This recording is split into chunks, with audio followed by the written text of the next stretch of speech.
Hi guys, it's Jamay here, and today I'm going to be showing you one of the watercolor styles that I personally quite like to do for relaxation, and you won't need any references for this whatsoever. We will go with the flow, progress with the natural kind of bleed and the patterns that come up with our artwork, and I do recommend watching the last video which goes through how to draw the trees, which is one of the prominent elements in today's landscape as well, in addition to little houses and architecture that I'll be adding.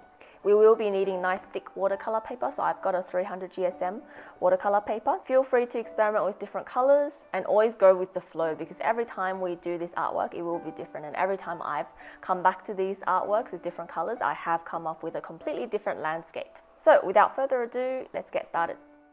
So to begin, I've got a relatively larger brush and I'll just wet my colors, and for you guys, it is up to you guys what kind of colors you like. I am going to go with the generally cool color tone, just like what I did in the last video, and I won't be using any inks today, just watercolors for this one. But if you got some inks, feel free to add them in as well. And to start, because we're having some houses in today's drawing, we do want to have some straight lines, some vertical strokes. And these strokes don't need to be very regular. We can shape around these strokes later on. And we can have some mini triangle shapes here and there, which we can create pitched roofs out of later. And when you're working on this one, just remember to keep changing that color. Some sections will have stronger color, or some sections will have just water with the colors bleeding out. And do leave some white space where we are going to add the houses in later on.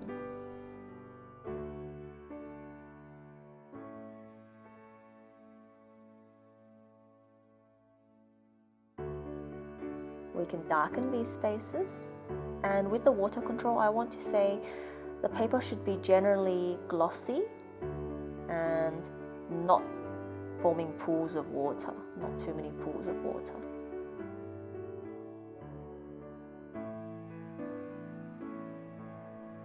Just like the last video, I have left white spaces in the edges just so that the paper doesn't bend and curve too much. And we can continue to darken this landscape while it is still wet, and have a play with the bleed and the kind of flowing effect of the watercolor.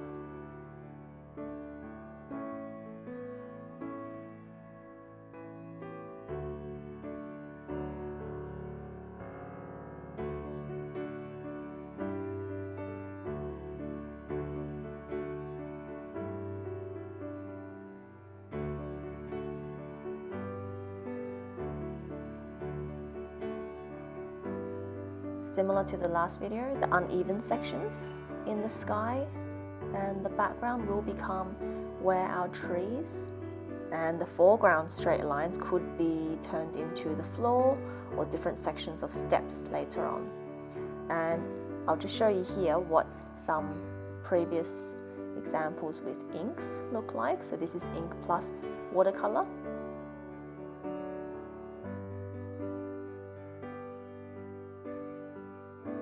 And now you can see the artwork is completely dry, and we've got some contrasting areas. Some areas are more white where I see opportunity for trees, and we can also add darker trees in the middle area as well.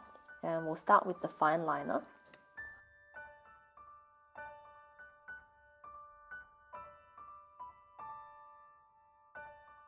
Similar to the last video, we will start off with short stroke shading from the top and progress downwards.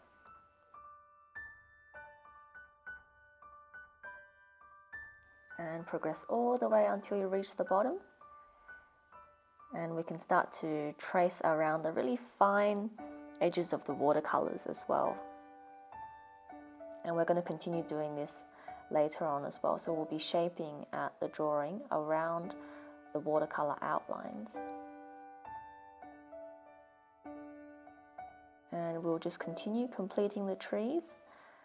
For those of you who are unsure of how to draw the trees, remember to go back to the previous video where I've gone through how to draw the trees in a bit more detail.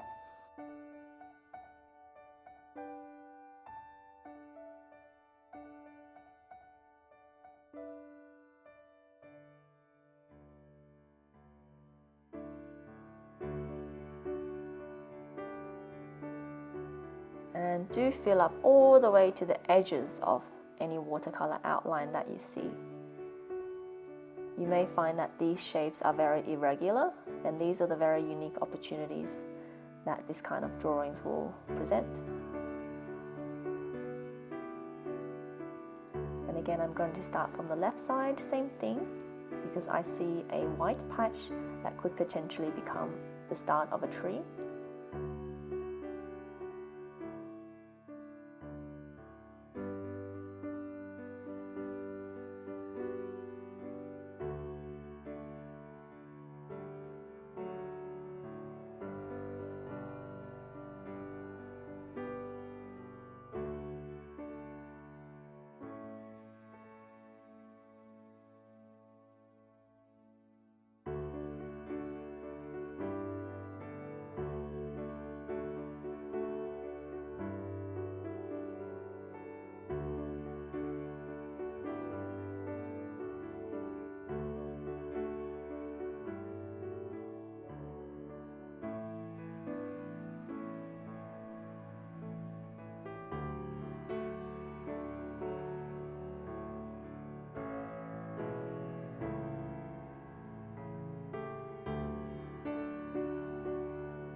And from here, I do see little opportunities for houses in these sections. So I'm just going to outline and double outline and triple outline a pitched roof first. And I want to say with this type of drawing technique, try to use continuous line work, and you can draw slow and steady, and just keep your lines continuous where possible. And we can link the walls and connect the ground as well. And very soon we will progress into the steps, and we are always working around the outlines of the watercolors.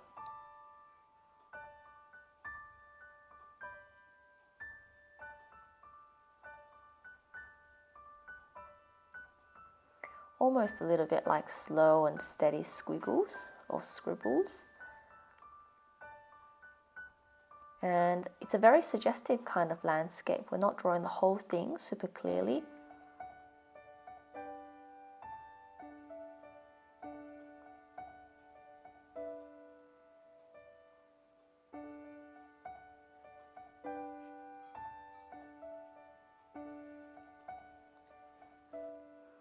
And same with that other house, the larger house. Any sections coming inwards could become windows or different elements of the house, like a little balcony. And remember to always double and triple outline, so there's a sense of depth, because we won't be drawing over the exact same outline in two separate occasions. We can have textures in the walls, columns, textures in the doors. And remember to work around the outline of the watercolors as well. For this bottom section, I'm going to start to add a bit of a fence. And I'm going to draw the little vertical members connected by the horizontal ones, and the fence curves backwards as well, because there is that opportunity to do that.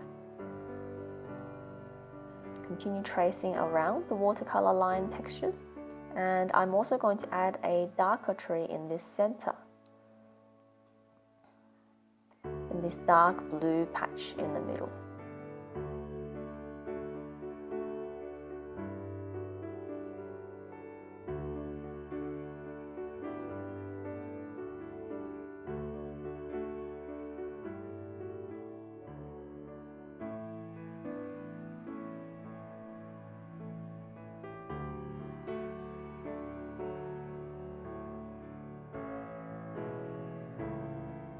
We can have some lines extending to the edges of the page.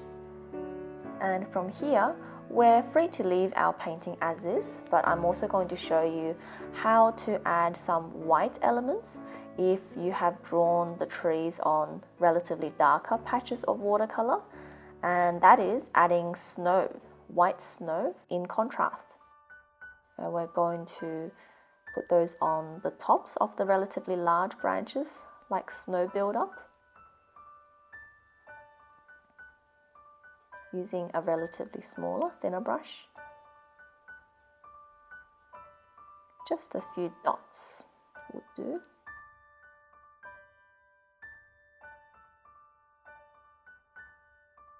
And we also add these on the tops of the fence or any line works representing the floor.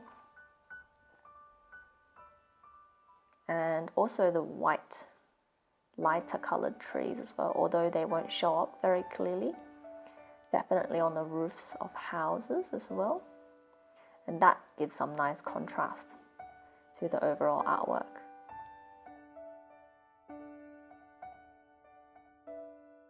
You can use a fan brush or a regular bristle brush to splash on some white paint, in this case representing the snowfall of the landscape.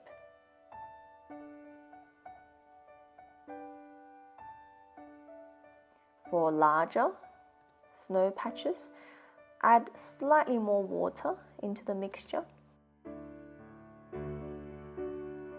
You can add a mini signature in the corner, and hopefully you enjoyed that video and enjoyed creating your own landscape without references, but only the unique opportunities presented by each very special watercolor stroke. Hopefully that went well for you guys, and for some of my students who are in lockdown, I would love to see your results if you could send those to me. And remember, every artwork is different. Now, there is no such thing as a mistake in this drawing, because you can always create something out of whatever design that comes up. And in the next video, I'll be showing you guys how to draw with references, and we'll come up with these buildings. And again, we'll be doing the watercolor and the inks first, and then putting the line work on top of it. If you like this video, give it a thumbs up. Thank you for your support. Thanks for watching, and I'll see you guys next time. Bye.